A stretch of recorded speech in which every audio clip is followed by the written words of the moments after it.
What's the purpose of all that? May I respond, Your Honor? Not really. I don't believe because there I was a already question. answered. I already asked you the questions, and you had a chance to respond. Saw the document executed or written. Nakita ba ng witness mo na sinulat yon? Nakita ba niya? Your Honor, we can... No, please answer my question. No, Your Honor. The next manner of authenticating by evidence of the genuineness of the signature or handwriting of the maker. The defense said ni walang original signature doon.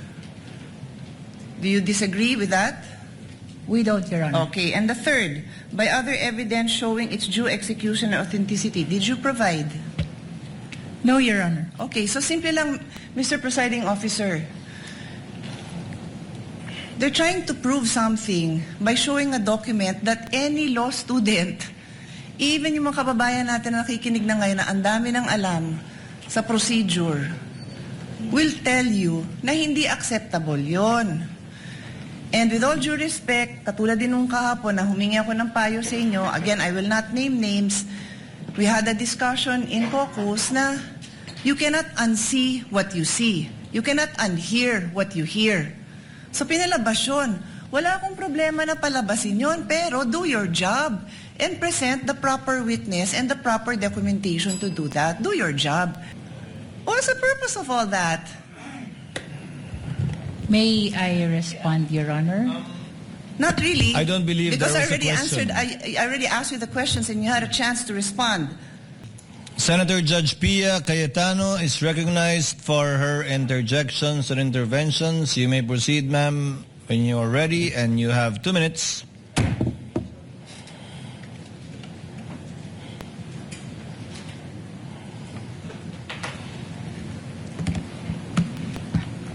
For the prosecution.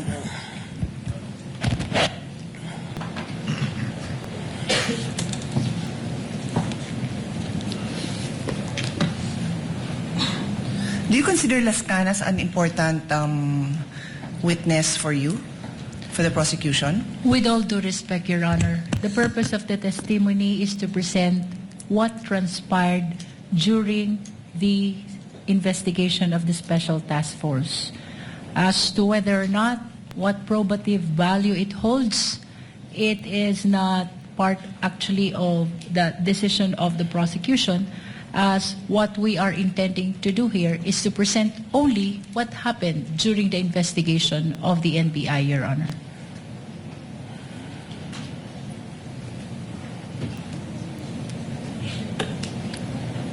Mr. Presiding Officer, the rules of evidence are very clear.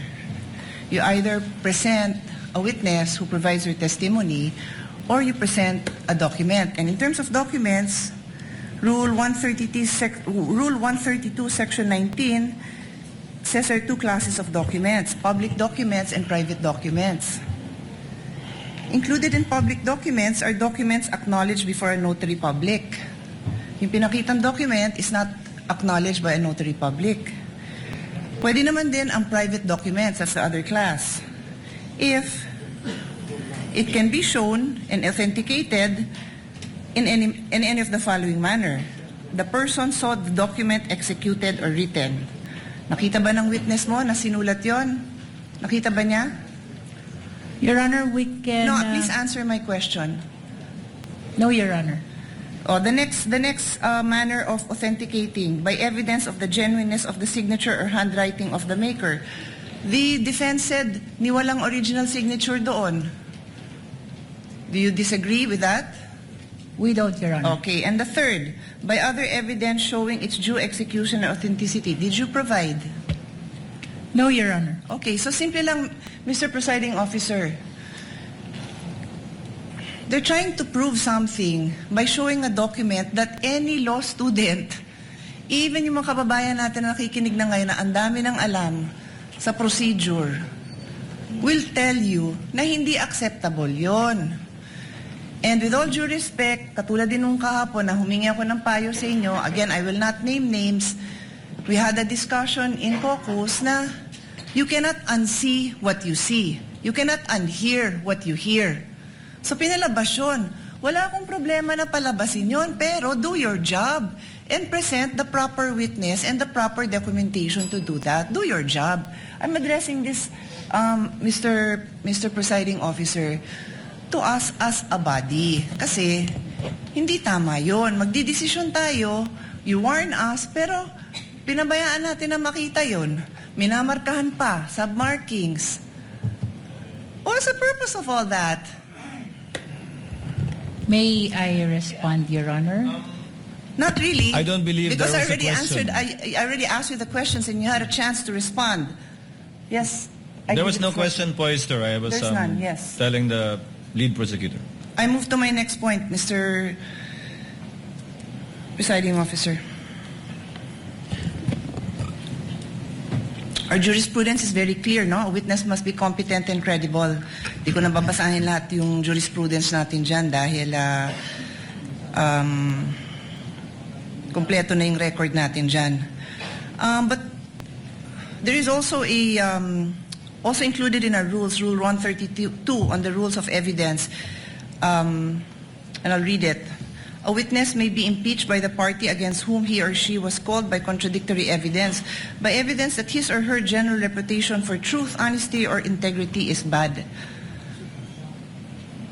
or by evidence that he or she has made at other times statements inconsistent with his or her present testimony.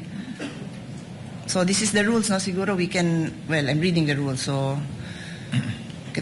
we can take notice of this, that this is what our rules say, and I don't think anyone will contradict that.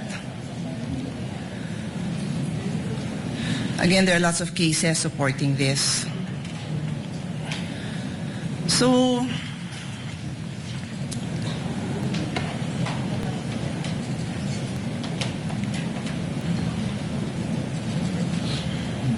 just want to point out, Mr. President, that, just looking for my notes.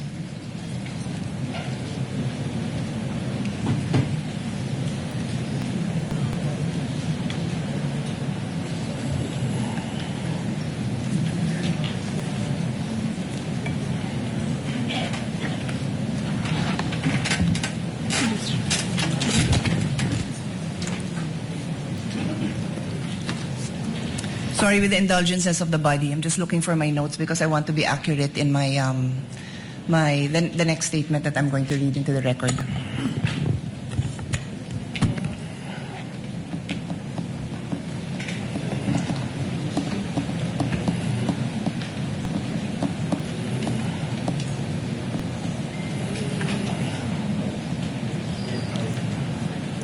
If the lady cannot locate it, she may avail of her time again tomorrow, since Director Matibag and the counsel for the parties will Pwede be here naman, tomorrow. but if you give me a few more seconds, I might be able to dispose of this issue, Mr. President, Mr. Presiding Officer.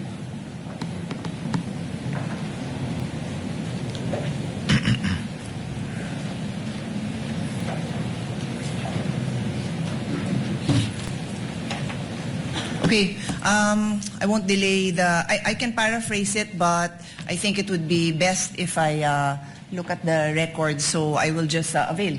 The presiding officer will give the witness will be lady here. first crack at interventions by Senator Judge tomorrow after the cross-examination of the counsel for respondent tomorrow.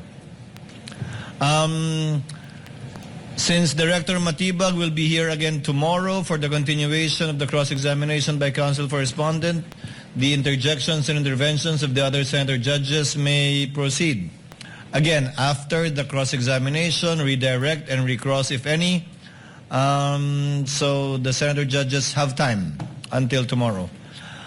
Unless there are other matters that the counsel for the parties would want to discuss, the court will wind down with some administrative matters. Yes, counsel for respondent. Your Honor, aside from the Las Cañas document, we would also like to request a copy of the AO number 11, just for reference, Your Honor, to be used as AO number 11. The counsel, the prosecutor is directed to furnish within We can do the that day, after the proceedings, sir. within the day after the proceedings, a copy of AO number 11, signed by Director Matibag, dated, if I'm not mistaken, April 16, 2026. Any other points you want to raise, lead prosecutor? Your Honor, it appears that there is standing subpoena for I will rule on that in a bit. I will Ms. rule on that in a Marivic bit. Pareja.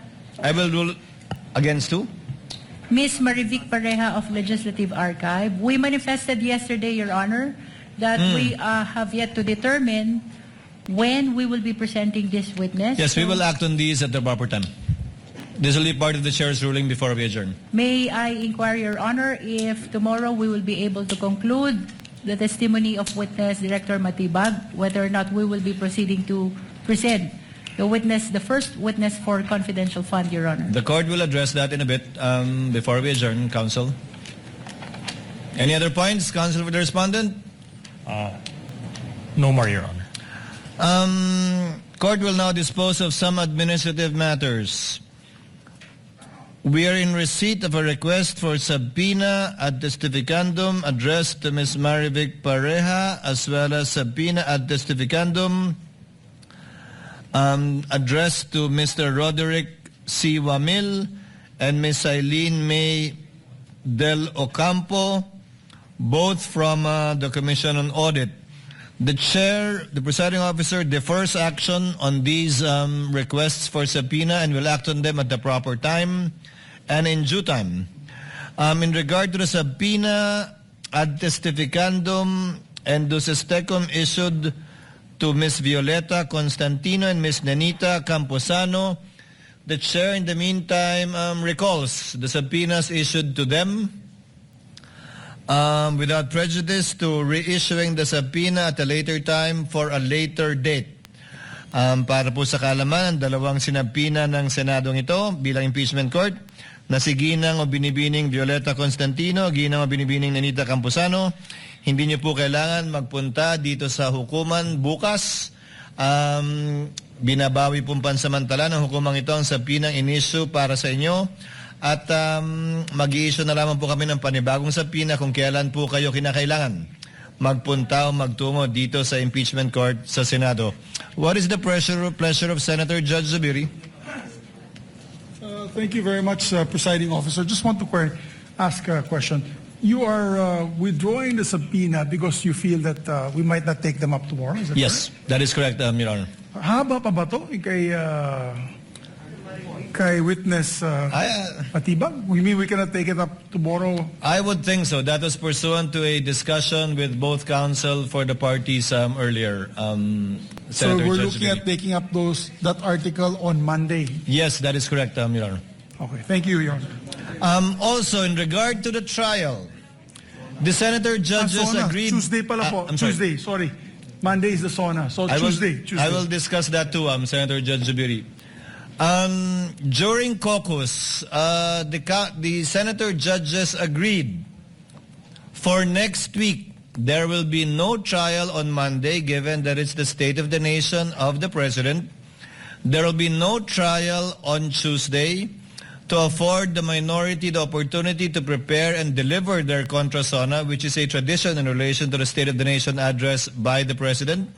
So our next trial date, for your information, which we will clarify on Wednesday, tomorrow, will be on July 29. Now, on July 29, again, as agreed in caucus by the senators and the senator judges, the new time of the trial will be from 10 a.m. to 3 p.m. And the session of the Senate will be on or at 4 p.m. So, to repeat, no trial on July 27, Monday. No trial on July 28, that's a Tuesday. On Wednesday, our trial will resume July 29 at 10 a.m. up to 3 p.m. with a break, short break for lunch, snacks, or the call of nature for anyone. Henceforth, after that week in August, we will be conducting the trial from Monday to Wednesday from 10 a.m. to 3 p.m. Counsel for the parties are asked to take note.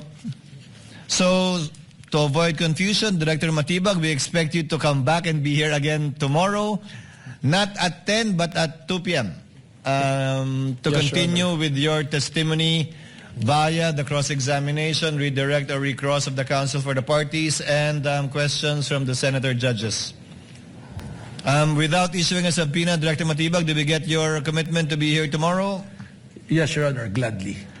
Thank you very much. There being no other matters to be taken up and no other business to take up, the trial is hereby adjourned until tomorrow, Wednesday, July 22 at 2 p.m. in the afternoon.